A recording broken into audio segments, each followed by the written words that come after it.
Peace must be our goal and our guide. And all that we strive for as a human family, dignity and hope, progress and prosperity, depends on peace. But peace depends on us.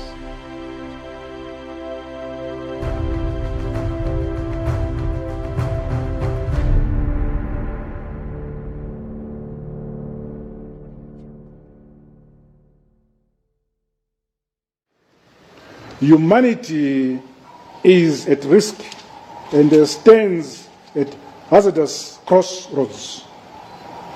Worldwide, the pandemic's impact on national health systems has been enormous. Even developed health systems feel the strain. Those of fragile developing economies are struggling to cope. The trans-border trajectory of the virus that makes us all neighbors, turn us all into each other's keepers.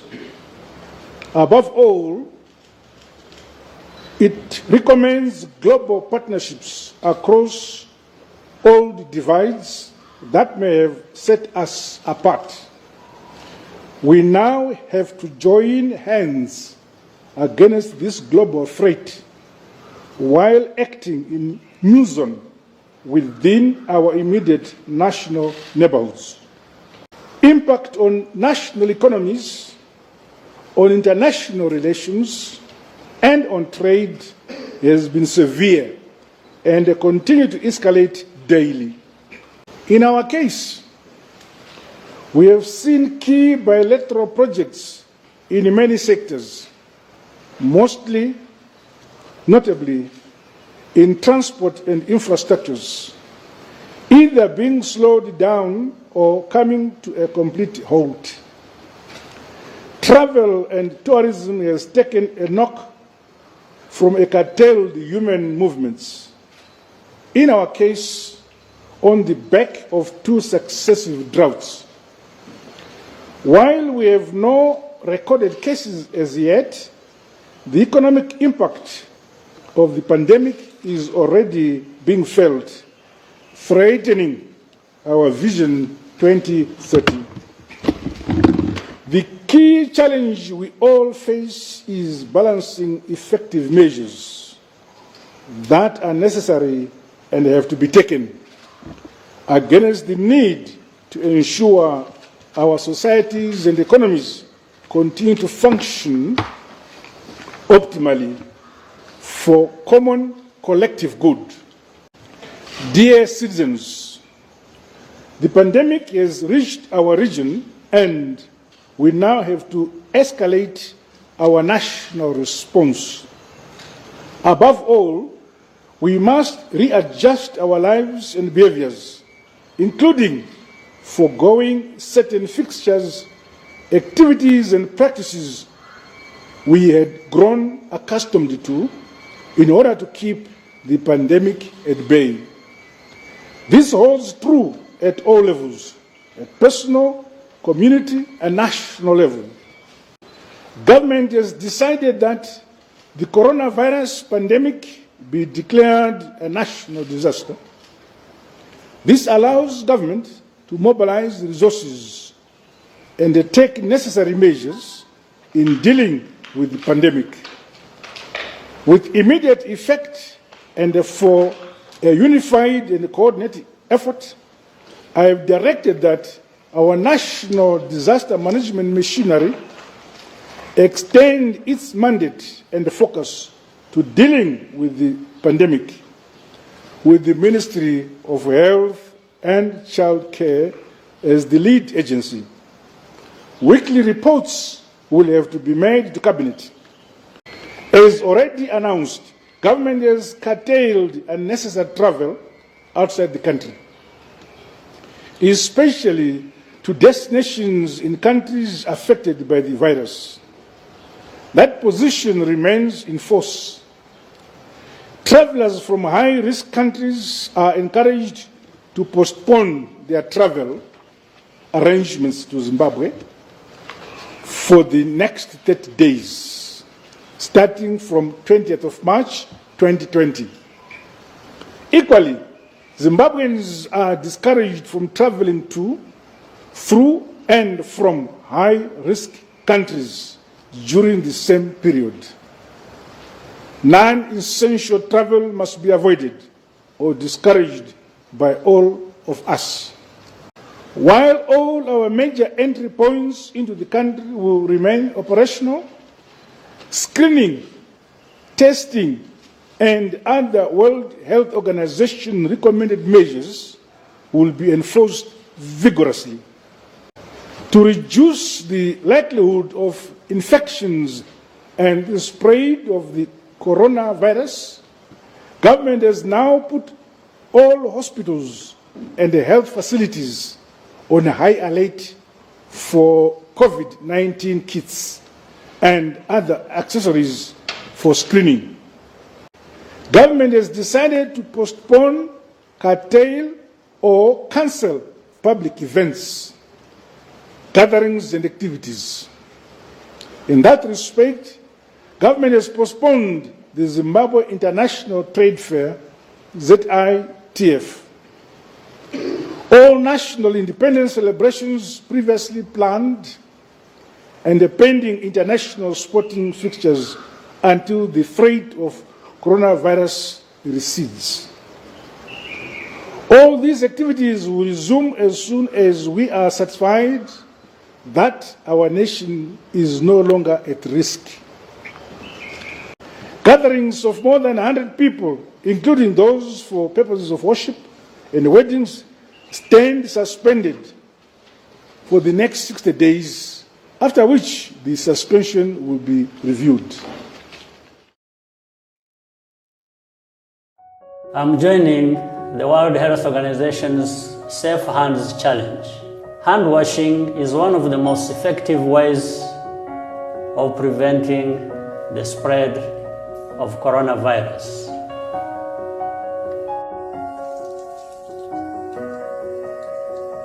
Wash your hands with soap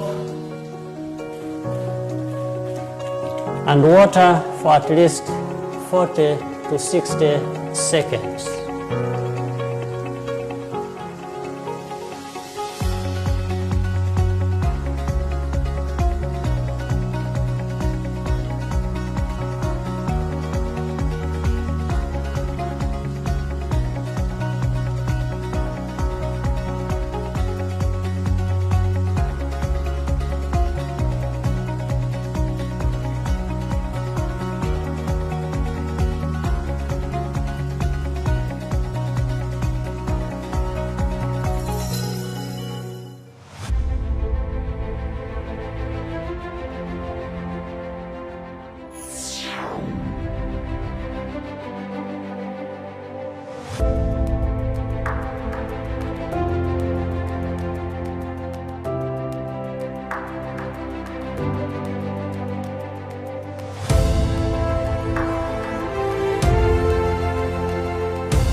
and indeed to foster communication and enable Kenyans to retain and enhance remote access to their offices and enterprises, my administration has granted approvals that will ensure that universal 4G data health coverage is available throughout our country.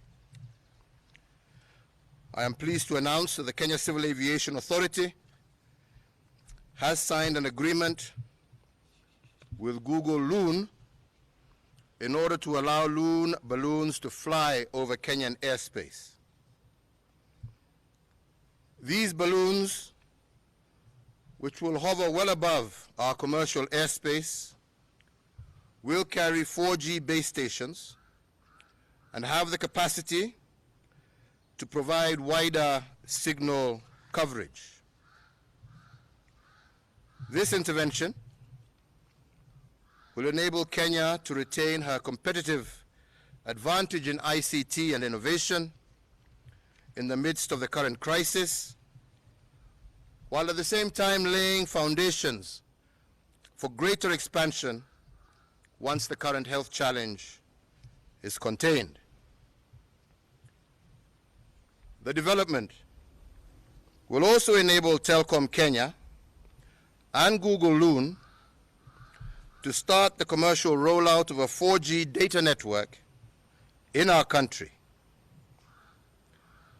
These two companies have been testing this service for the last 2 years. Once inaugurated, this service will extend Telkom Kenya's 4G network to areas that are not covered by any of our mobile network providers.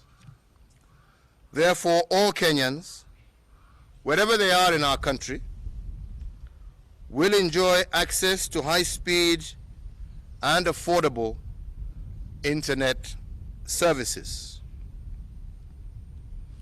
I note the gesture by Google Loon and Telkom to offer their 4G service to support our efforts in surveillance and management of coronavirus infections, and this will go a long way in containing the present health challenge.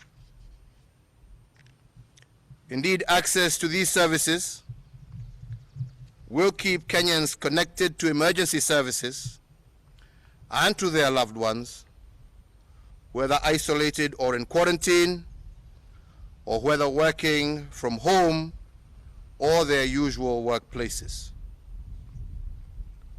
Equally, this service will also enable teachers and students to access education materials remotely, especially in this challenging time, thus enabling our students to continue learning from home. As you are all aware, my administration has developed and is implementing a comprehensive lessons program for all our learners to access while safe within their homes. On that note, I want to continue thanking members of our fourth estate who have also agreed to adjust their own daytime programming to accommodate our children at home. The Google Loon and Telkom Kenya partnership allows learners in every corner of our country to continue learning through access to soft copy edition materials and assignments. I want to thank all those in government from the various ministries who have worked hard over the last 2 weeks or so to fast-track this process of approval, and also on behalf of the Kenyan people to thank Google Loon for offering this service, initially without levying any charges, for this is what true partnership between the government and the private sector means. We are currently also working on other initiatives to support our private sector during this particular difficult time. Most importantly, to ensure that they are able to continue to pay our hard-working Kenyans who have been employed by them. But we would also encourage that our companies and businesses do also that which they can to work with us and to support government during this particular period. The use of technology will increasingly become important. Only yesterday, the Kenyatta Diagnostic Center here at Kenyatta Hospital where we have the CT scan center. We did, and it was the first to happen on the African continent using technology. They were able to remotely conference with 3 centers in China, one in Egypt, another in France, and also with Eldoret, Moi Referral Teaching Hospital, where they were able to exchange with professionals and clinical officers across the world to share both experiences and practical ways in which we can defeat this virus that is upon us. So the use of technology will continue to become increasingly important as we move forward.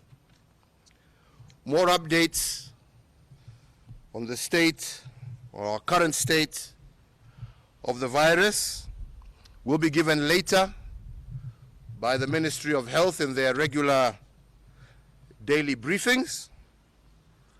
But at this juncture, I cannot but continue to emphasize the need for each and every one of us to follow the protocols that have been laid out by the Ministry of Health. Most importantly, with regard to the danger posed to our population by people who flagrantly refuse to adhere to the laid down protocols. I want to once again and categorically reaffirm that the government will take the severest action against any individual who knowingly breach these laid down conventions and procedures and in turn put the rest of the population at risk. So I encourage you, each and every one of you, let us follow the guidelines as has been given by the Ministry of Health. Let us be our brother's keeper, let us be our sister's keeper, and I am sure that if we do this, we shall overcome this particular pandemic. As I said, in a few days' time, we shall also be having a further session with private sector where we shall be announcing a raft of measures that the government will take to support our businesses and to support our people during this particularly difficult time. I thank you all, and thank you all for coming. Asanteni sana. Thank you.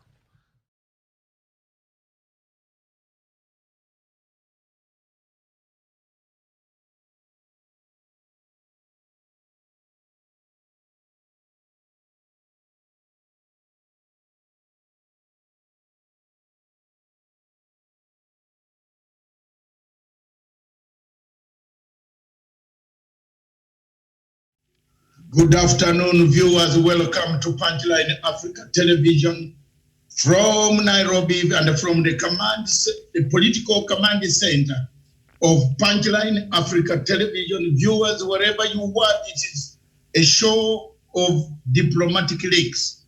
We are looking behind the diplomatic lines to see what we can do for Africa. What is behind the lines? What are we talking about? COVID-19. There is no other topic that any human being can start talking about today because the world is at crossroads. Several countries are at crossroads. With me in the studio, back in the headquarters of Punchline Africa Television, is none other than the birthday girl herself, Miriam Ogutu. Good afternoon, Miriam. A very good afternoon to you, Doctor, there from the Political Command Center. Thank you very much. This afternoon, I want to go through with my viewers. And wherever you work, get a pen and get yourself worked out. We shall first of all thank President Uhuru Kenyatta for doing one simple thing which we saw, which came out today by making sure that the internet in this country is available to all people, wherever you are. And I remember for Punchline Africa Television 4 years ago, we stuck on this Punchline Africa digital platform and said we shall not go on the main television talking, but it might come time when necessary to have a fallback position. This is our fallback position. It is going to be everywhere. Programs can be transmitted here for the children. And I hope next week or this week, Miriam will start showing some programs for the children and leading them and guiding the children who are at school on how to wash their hands, how to behave, how to read their books while they are on this indefinite stay at home. Thank you very much, wherever you are in the world. But first, this show is a diplomatic link. Miriam. Yes. The topic is national and international security. National and international security. That is the subject. That is what we want to talk about. As much as we are looking at COVID-19, believe me or not, you must look at the security of the nation. That's one. Security of the country where you are. Security of international nature. As we sit here and talk, terrorists are also planning. They plan, those who were aware, those who saw this, who gathered intelligence much earlier, are also planning. It is therefore very important for us to alert and keep alert, keep on standby, make sure that our eyes don't close on our borders. Wherever you are in Africa, don't close your eyes on your borders. Wherever you are in the world, that is what the Americans have done. They have gone back to buy guns and keep their country properly. In these lockdown situations, which are being seen and commanded by several other places, there is bound to be theft. There is bound to be insecurity. There is bound to be all forms of hooliganism, all forms of insecurity, breaking the law, robberies, murders, that all of this come up to insecurity. And therefore, it is a very important component of the discussion of COVID-19.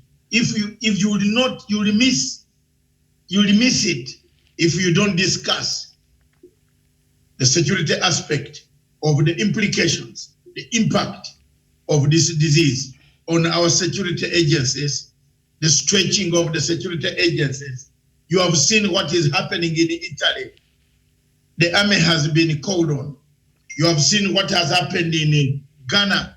The army has been called upon to come to the airport in Ghana to take all the passengers who land at Kumasi Airport. You have seen all this. These are all activities that surround security. So it is very important for us to discuss the security aspect of it. What is it? Are the international agencies sharing information on money laundering, drugs? Don't think that there are no people who are going to utilize this chance to trade in drugs, to smuggle goods by road. They travel, they walk, because at the moment, every institution is laxed. People are laxed. Police are laxed because everybody fears to touch each other. So therefore, criminals pass through this and they can get to you.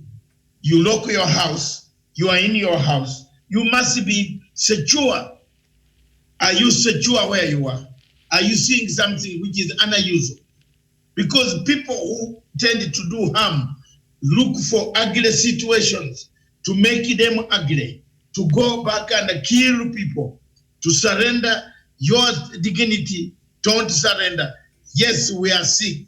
We are having a disease that we don't know. But at the same time, don't close all the eyes.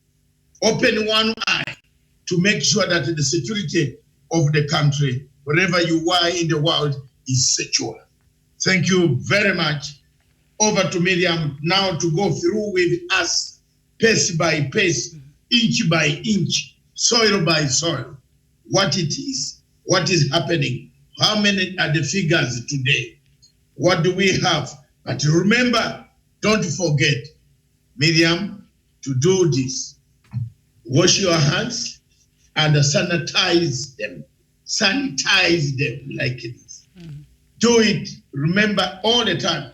And then you have yours there as you start. Yes, I just sanitize before sitting, yes. Yes, this is also the month of Lent. It is the suffering that we are taking is at the same time, the suffering Jesus went through. Easter is not very far. Perhaps God will look at us. And I remember my famous, before I forget, because when Miriam starts, we are going to go into details. My famous verse and the chapter 22, verse 41 to 45. Any of you who is a Christian, who are Christians all over the world watching this, read that chapter. It will give you encouragement. It will give you strength. It will give you the effort to help others. It will give you the energy, the impetus to discuss freely, to abide by the law. I can see so many younger men have gone on Twitter and Facebook insulting President Uhuru Muigai Kenyatta. For what? Why do you belittle a president at this hour? Why do you insult the president at this hour? What has he done wrong? He's putting out measures. People who are saying he should have begun by announcing food. Tomorrow, how will that food reach? How will the ambulance reach? If there is trouble, you don't have network, you don't call. How will you call for an ambulance, a helicopter, or anything to come to rescue you? You need communication. And what President Uhuru Kenyatta has done is to provide that communication today. I don't see why people are getting worked out. Is to lay a background for all the entire world. Our children are at home. Well, how do they get their lessons? Television stations are transmitting guidelines. The people in the village need to see these guidelines. The children need to go back to school.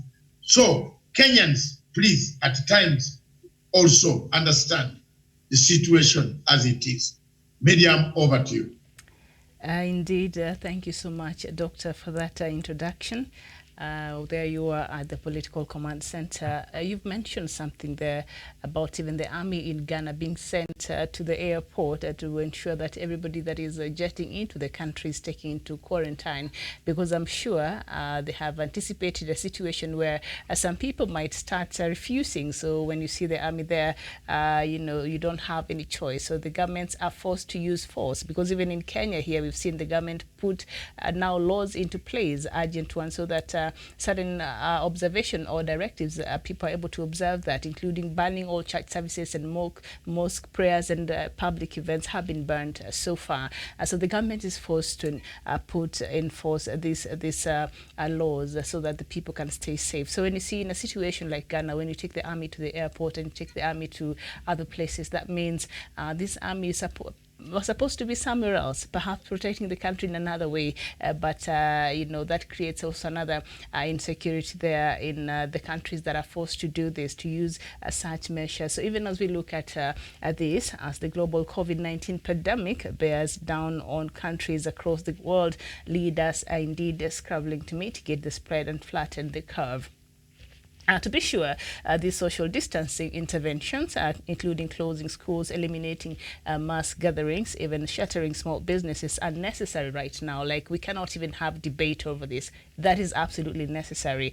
And other forms of insecurities has now come up that perhaps people have not really anticipated or paid keen attention to. And we'll look at first the general impact on security that the COVID-19 has. And then after that, we shall go and look at other ways, because because even today, this morning, when President Uhuru Kenyatta was addressing the nation of how now the technology will take over in terms of how people are going to communicate, how the students are going to get their lessons, and how the country is going to be run, and how work is going to be done from home through technology. But now we know there's some characters who are sitting somewhere, and now perhaps we look at how even some people have sent measures on how people will start scamming people online, and such insecurities will start emerging, and we shall look at that even as we continue with the show. But first of all, the coronavirus has highlighted the downsides of extensive international integration while fanning fears of foreigners and providing of foreigners and providing legitimacy for national restrictions on global trade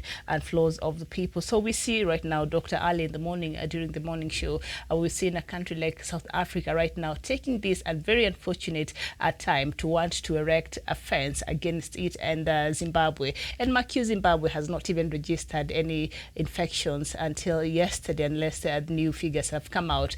So you can see... I need to come in here. Breaking news coming from Zimbabwe. Yes. In the last few minutes, the Ministry of Health has just, Permanent Secretary has just announced, because I'm in touch with Zimbabwe Direct down the road, and they are talking to me online, because the President of Zimbabwe is also watching this.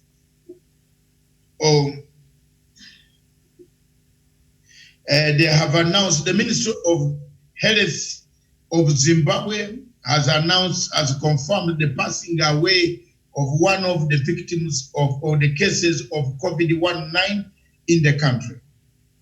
The Permanent Secretary in the Ministry of Health of Zimbabwe, as Justice Dr. Agnes Mahova has said, it is a sad day for Zimbabwe, and may his soul rest in peace. One, apart from Egypt, Zimbabwe seemed to have got one of the first attacks, or where the casualty, somebody has died. Well, and we have care that Dr. Obadiah Moyo has confirmed the death of Zororo Makamba, who was the second person to test positive for COVID-19 in Zimbabwe.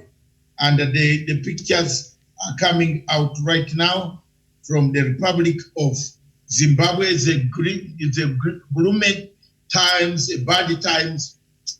So the people in Kenya who are belittling the president or attacking him, please, let's put in measures. Let's go back. Let's restrict ourselves. Let's hand wash our hands. This disease is here. It is not when, it's not if, it is somewhere here. So when you avoid it by distancing socially, you avoid it by washing hands. Isolate yourself if you have symptoms. Call the number to the ministry if you have. It's better. Also, equally, thieves, all those planning to steal, there will be quite a number of robberies. But let me stop there and allow Miriam to proceed so that we get the gist of all it. Then I will say precautions and where insecurity. Talk about Al-Qaeda, Al-Shabaab, ISIS, the war zones. These are places that we want to touch as we continue talking about what scams. There might be no air movement, but there could be car movement on the ground. People are driving, crossing over borders. What do they carry? They could be drugs. When this thing is over, you could find countries with drugs. Drug cartels are not also sleeping. That's an insecurity. So it is better to alert the members of the security agencies to be on a standby. Over to you, Miriam.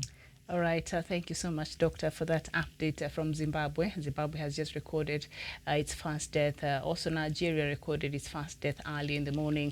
And so thank you so much. And it's very interesting because I was just talking about Zimbabwe before that news came in, and how South Africa now wants to erect a fence between it and Zimbabwe. Zimbabwe does not have very much cases. And of course, South Africa, in the southern part of Africa, is leading with the number of infections. And so it's using this opportunity to erect, the fence fence so that Zimbabweans are not able to cross over to South Africa. And South Africa is saying it is doing this because of the spread of the coronavirus. And I'm just thinking, first of all, South Africa surrounds Lesotho as a country. So I don't know, what will they do now should a case happen in Lesotho? Will they also go and condone the whole, Lesotho? So it's very interesting there. But you see, there are countries that are taking an opportunity now to do other things that might not be good. And this might even help in spiking xenophobia, because now if you, South African government, is thinking of doing this, should the other South Africans, the characters that we saw rising against other Africans last year, see this and see a Zimbabwean is trying to access South Africa, they'll start even stigmatizing them. And this might see a spate of other xenophobia activities, as thinking that Zimbabweans crossing over South Africa are now carrying the coronavirus. So even as we go through such this time, I think countries also should be very, very careful, even as they keep giving these restrictions and travel bans against other countries and other areas that have been affected. So as we continue to look at some of the general security impacts that the coronavirus has had in the world, of course, so far, the spread of the coronavirus throughout the world is impacting readiness on both a strategic and tactical level. And we've seen this as governments across the world, even the most developed countries, were not really prepared for this. It's a shame what is happening in the US right now, because the government, through President Donald Trump there, was just calling a bluff even when this matter started. So they did not prepare as a country. So now what is happening there? The shortages of certain things, the same way we have shortages here in the third world country. So it tested this, and through this, it also testing the security of the countries. And something there, Doctor, you mentioned about these terrorist groups and this other insecurity that are caused with these militant groups. Well, much of the focus now of the policymakers and the leaders has been on responding to the domestic crisis that has been caused by the coronavirus. Now there is less time, energy, and resources available and focus on other threats that may arise. And Doctor, this is where your point really has to be underscored, because this is a time where groups like Al-Shabaab, Al-Qaeda, ISIS, and all these militants groups and others might take this opportunity, because they know all the attention of the governments are shifted towards trying to control and curbing the spread of coronavirus. And they might take an opportunity now and the gap of the security so that they cause more insecurity themselves. Yes, thank you very much. The situation on the ground, there are people in Kenya who never learn. And that is the truth. The truth must be sunk, must be told. Tanzanians have agreed when Magufuli said, go to work, wash your hands. They are washing hands. But there are people here still not washing hands. Ugandans have been told, wash your hands. And because of us, we went through quite a lot of difficulties. During Idi Amin, he used to beat us, he used to cane us, he used to eat our tongues. Time has come for the mindset to change. You don't oppose everything that the president says. At least there are some things you oppose, and there are some things you like. Surely in this new dispensation, let there be people who like some things. That's democratic. But for you to insult the president from morning up to evening, everything he says, you go to Twitter and hammer it and confuse. Now we are in this together. It is not the president, it is not the 90, it's not the citizen, it's not Trump. Even Trump is hiding away from the disease. There is nobody who is coming out to say, let it catch me. So why are you insulting the president for? What can he do? It is better to save lives. And that's what the measures that are coming, to save lives, than to have industries and buildings. We better do without the economy, but have saved lives of people who can build economies. In 1914, there is a town in UK, Scotland, or no, in Wales, which had this disease. They saved themselves and they saved the entire Britain. Security is important right now, for people should be thinking on how they are going to be helping each other to make sure that the diseases are not spread. Instead of going to Twitter, insulting the president, it doesn't pay. It doesn't pay. Why insult the president to do what? Even Museveni, nobody is even annoyed. This morning in radio in Uganda, I saw Dr. Besigye coming to the television. He did not insult the president. This is not the time to insult your president.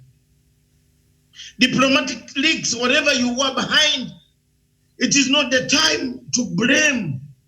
It is the time to rebuild, to repent. It's the time to renew, rebuff, to get a new bearing, to see where we went wrong. And then we build.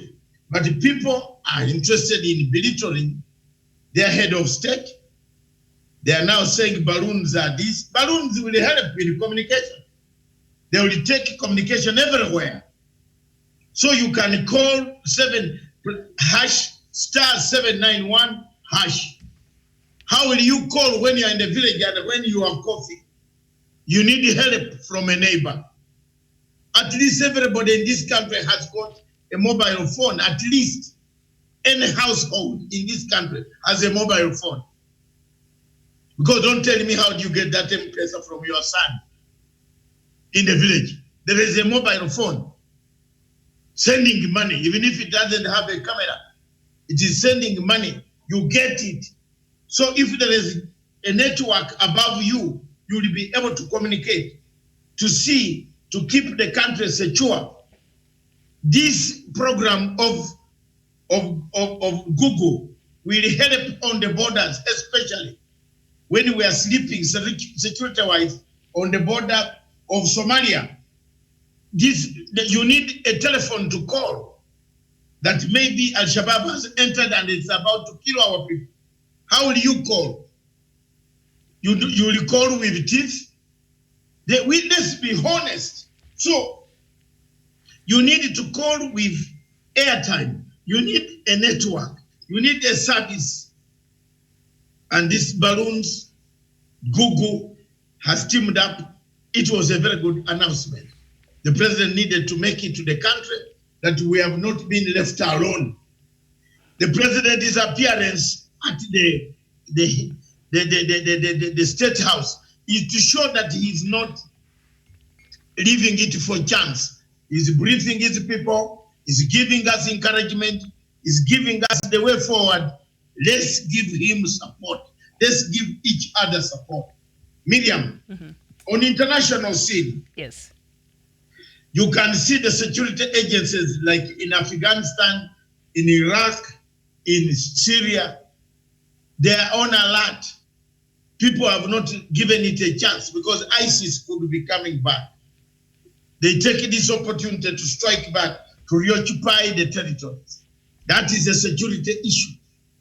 So we on another front, what makes it difficult for the security and what will affect the international running, smooth running, countries have broken diplomatic ties. There are no ambassadors meeting each other to exchange information. Information, we have remained with on the internet, where you send something and I send something. The rest of information cutting away, diplomatic bags are not coming. That is an insecurity. You remember all diplomats send their bags, same specific information. The Kenyan diplomats sent back intelligence and other things gathered which are needed for the governments to work. That is cut off diplomatically. We are at crossroads. You see, these are the things that we should prepare ourselves for. What will happen if eventually everything comes to a lockdown? We are lucky that Kenya has not completely come to a lockdown. Because if they did a lockdown, the people will start writing, I don't know up to where. Too much of democracy killed Rome. Over to you, Miriam. Yes, indeed. And there's now attention shifts to technology as the means on how people will keep in touch with each other. And now, of course, some security-related matters are arising on this platform, and the Cybersecurity and Infrastructure Security Agency now is warning individuals to remain vigilant for scams related to coronavirus disease to 2019, that is the COVID-19, and cyber actors may send emails with malicious attachment or links to fraudulent websites to trick victims into revealing sensitive information or donating to fraudulent charities or causes. Exercise caution in handling any email with a COVID-19 related subject line and attachment or hyperlink, and be wary of social media, please, text or calls related to the COVID-19. Now, the Cybersecurity and Infrastructure Security Agency encourages individuals to remain vigilant and take the following precautions. Please follow keenly. The first one, avoid clicking on links in unsolicited emails and be wary of emails attachments. See using caution and email attachments and avoiding social engineering and phishing scams for more information. And also number 2, use trusted sources such as legitimate government sites for up-to-date information or fact-based information about COVID-19. Number 3, do not reveal personal or financial information in email and do not respond to email solicitations for this information. Number 4, verify a charity authenticity before making donations. Review the Trade Commission's page on charity scams for more information, depending on where you are. And also the third one, that is number 5, review the Cybersecurity and Infrastructure Security Agency insights on risk management for the COVID-19 for more information. So right now, doctors, we see there a lot of criminals are now taking advantage because they know the only way the world is now communicating and getting in touch is through technology. So now we see there are few criminals somewhere that have sat and now wants to fleece even people online. And this is the time people will be scammed seriously. So don't give personal information. I don't know what you would say to this, doctor. It is true that is what we are doing. Security, cyber security, and the people at the moment is even stealing money, people's credit cards. You have to be careful. Most of you who do internet banking, this is the time for you that every thief and every fraudster has gone back home.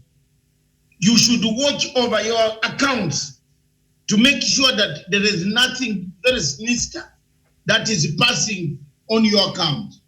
You could be having an account with 10,000 pounds or dollars on account, but because of the security, the insecurity, because of the theft, because these criminals have now also gone back to concentrate in the house and they sit with a laptop and try to, to film around to find where they can actually have quite a lot of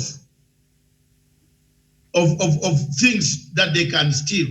They are not there. So you must be very, very careful. When you are dealing with these things, you must be very, very careful to check your account, look at your bank account. If you are doing internet banking in Kenya or in London or in New York, you must be careful. This is why we're here, to teach, to talk about the security.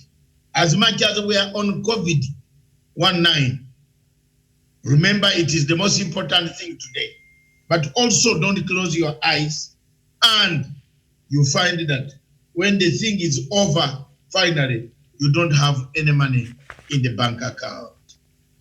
All right, so please be wary, be very careful. Right now, a lot of people are taking this advantage, and so pay attention to any message that you get, any text message, any link that you find, any spam that you find in your emails. Please, you have to be very careful because as we speak, the coronavirus disease is being used in a variety of malicious campaigns, including email spam, BEC, malware. Around, for people who are conversant with this such terms, I'm sure you know what I'm talking about. Ransomware, and the malicious domains, as the number of those afflicted continue to surge by thousands. Campaigns that use the disease as a lure likewise increases. So you're being told to be very, very careful. And also, Doctor, this COVID-19 has really put, people now realizing internet, as much as some Kenyans were don't understand why President Uhuru Kenyatta had to have that press conference in the morning, because all people have all shifted to the internet. How else are you going to communicate with your loved ones abroad? How else are you going to get in touch with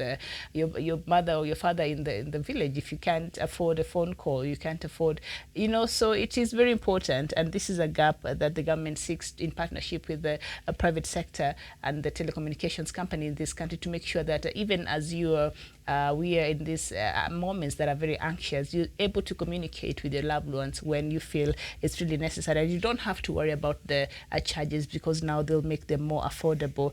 And of course, if you're using internet, they'll increase the high speed. And I saw they're working on ensuring that the 4G is available all over the country. So please, this announcement by President in the morning was very, very important. If you have loved ones out there, you'll appreciate, the good internet speed and also the affordable charges. I appreciate that. So very well, Mr. President. So this coronavirus, of course, pandemic that might shut down countries, because so far we've not seen a country that has gone on a lockdown except for Rwanda there. I think we'll bring the latest from Africa just before we end the show.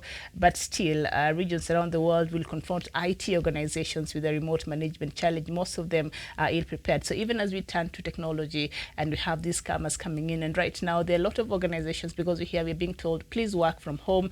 Schools now in Kenya here will start having lessons available from online. And now these are some of the IT challenges perhaps that might prop up that organizations or even the governments had not even planned for or had not even envisioned, because this is a challenge that they're trying to find solutions to as we move forward. So I don't know, what will this, after this, Doctor, after this coronavirus is over, and I know it will be over soon, and I pray it is over soon, what are some of the lessons in terms of preparedness, even in our IT, development here in Africa, that perhaps you need to put in place to ensure that next time, should any other natural calamity or something of such a magnitude happens, then we are prepared enough to ensure that we are okay? Thank you very much, Miriam. I think you have elaborated very nicely.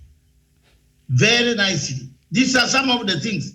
Whether you are in Lagos, whether you are in Katuna, whether you are in Enugu, Biafra, Onita, mark your credit cards. Watch your neighbor. Don't leave them to die. That is security. Several aspects of security. Policing. For example, police are trying to enforce the laws that the Ministry of Health has brought out. You need adequate police to police that the sittings in the matatus are regulated, as adhered to. That is what we are doing. That is why we are here as the media, to allow more. That's why the president is taking time to come out more and more times to make sure that he talks about these things. If the president kept quiet, the people in Kenya again will say he's kept quiet.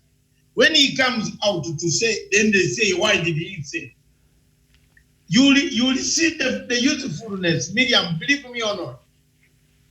The usefulness of this situation, of the Google balloons and these companies, is going to bring us a lot of success. You will see, people will know where the problem is. How many people need serious, urgent care? Because there will be people who will be very, very much, sick. They need airlift from wherever they are. Accidents will occur because nobody is touching anybody at the moment. But accidents will occur. How do you report your accident if you are not in an area which has got a network to report? So, viewers, Whatever you are, let's keep in touch. Let's see what we can do for ourselves. Let's see what we can do for our friends, those in need, the elderly, and the others that need this support. We want to thank you very much on behalf of Punchline Africa TV. We have done our best. We continue to do our best. We continue to give you the impetus, the stamina to work, the stamina to encourage others to wash hands, the stamina to make sure that the world does not keep quiet completely. That's why we are here to serve you. I want to thank the birthday girl again. Thank you very much for having stood in for us from the headquarters of Punchline Africa Television. I am in the political command center. We have done very well. Continue reading our websites, continue reading everything. Wherever you are, you can keep on calling us. Call us on telephone number +254 735 795 638 145. That's the number. 0795 638 145. That is my mobile, another hotline for Punchline Africa Television. Back to you in the studio to wind up. If there are any questions that you want to raise, anything that has cropped up while we are on air, bring it on. All right, not so much, but the latest from South Africa. The country now has 402 confirmed cases of coronavirus, and as we speak, just the latest, the news here in Kenya, the British High Commission in Kenya is trying to increase the number of flights to the UK before Wednesday's suspension of all international flights. They announced in a tweet, British nationals in need have been urged to contact the High Commission. The Kenyan government announced they were suspending flights after coronavirus cases in the country rose to 15 yesterday. And in Tanzania, Tanzanian President John Magufuli has said gatherings in churches and mosques have not been banned yet because that's what there is therefore for healing. And so he's saying, I'll quote him, coronavirus is a devil. It cannot live in the body of Christ. It will ban instantly. This is a time to build faith, the Tanzanian leader said yesterday. And in Nigeria, the Nigerian Center for Disease Control has announced the country's first death that happened today. And in Democratic Republic of Congo, this is the latest from Africa. After 1 p.m. we found this news. The Democratic Republic of Congo's second largest city, Lubumbashi, is in a lockdown after 2 people tested positive for the coronavirus. The governor announced now the 2 Congolese people tested positive after they arrived in Lubumbashi on Congo Airways flight from capital Kinshasa on Sunday afternoon.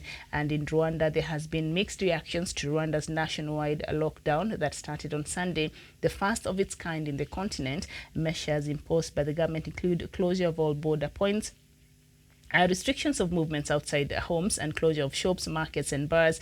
Also, all employees have been ordered to work from home, while Rwandans returning from abroad must undergo mandatory 14-day quarantine at designated locations. Rwanda has so far confirmed 19 cases, the highest in the East African region. And we see how countries, doctor, are grappling with this. And the total number of coronavirus cases in Tunisia has risen to 75 following the announcement of 15 new cases yesterday. And in Burkina Faso, the U.S. ambassador to Burkina Faso has tested positive for the coronavirus, and he announced himself in a tweet. And with Ghana, Ghana has reported 3 new cases of the coronavirus, bringing 24 the total number of confirmed infections in the country. And Africa statistics now stand at more than 700 confirmed cases of the coronavirus infection in the continent. That is the latest. There is something that I have just picked here. It says the patient in Zimbabwe died of weakening myasthenia gravis. Myasthenia myasthenia gravis. Myastheniam, miscellaneous. MYA.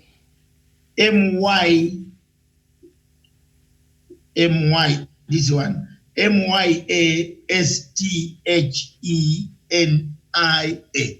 Myasthenia, Myasthenia.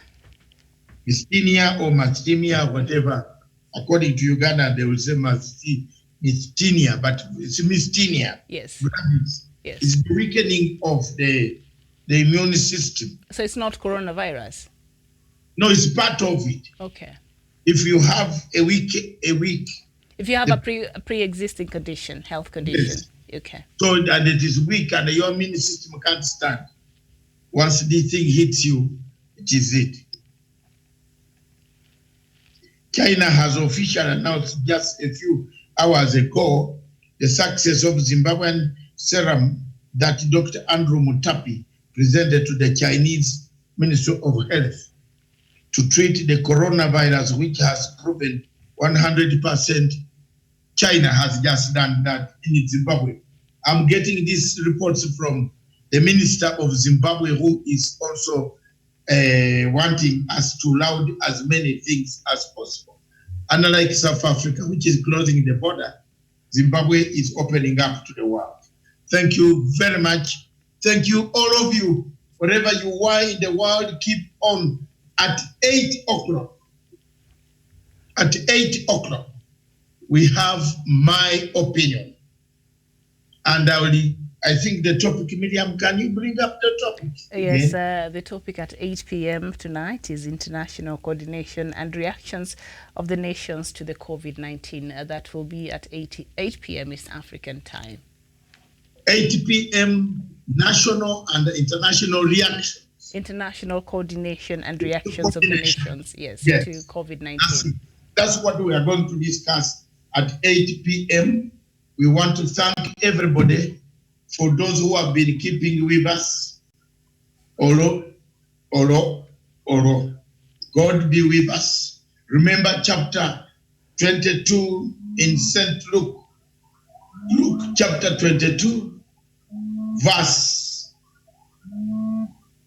Luke chapter 22, verse 41 to 45. Miriam, we have a caller. We seem to have a caller. Yes, caller. Yes, good morning, sir. Good morning, caller. Yes. How are you, sir? Where are you calling from? Oh, we can't hear you. Where are you calling from?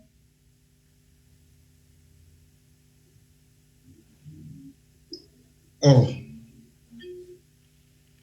This was a caller who wanted to make a contribution. But thank you very much. We have closed, and that is the end of it. God bless you. See you at 8 o'clock.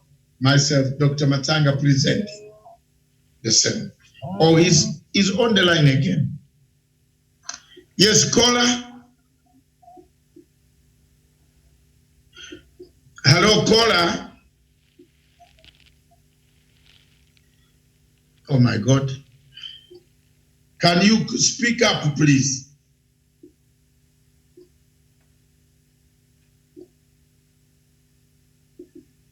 Can you speak up?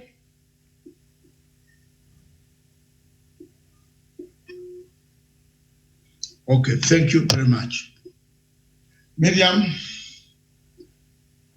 with a lot of respect, I wish you a good birthday. All right, thank you so much, Doctor. We seem to have been having a small signal problem there from our caller, but yes. Thank you so much. Dr. Matsanga will be with you at 8 p.m. I'll meet you here tomorrow for Good Morning Africa. Bye-bye for now.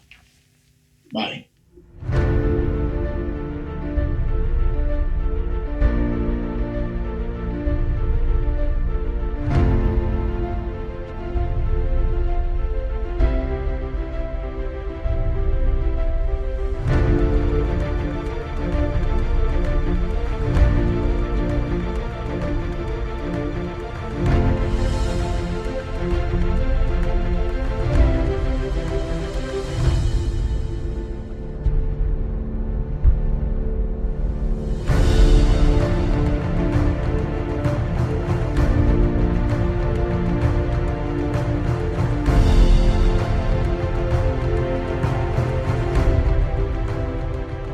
peace must be our goal and our guide.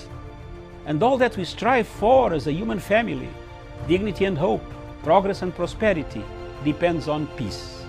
But peace depends on us.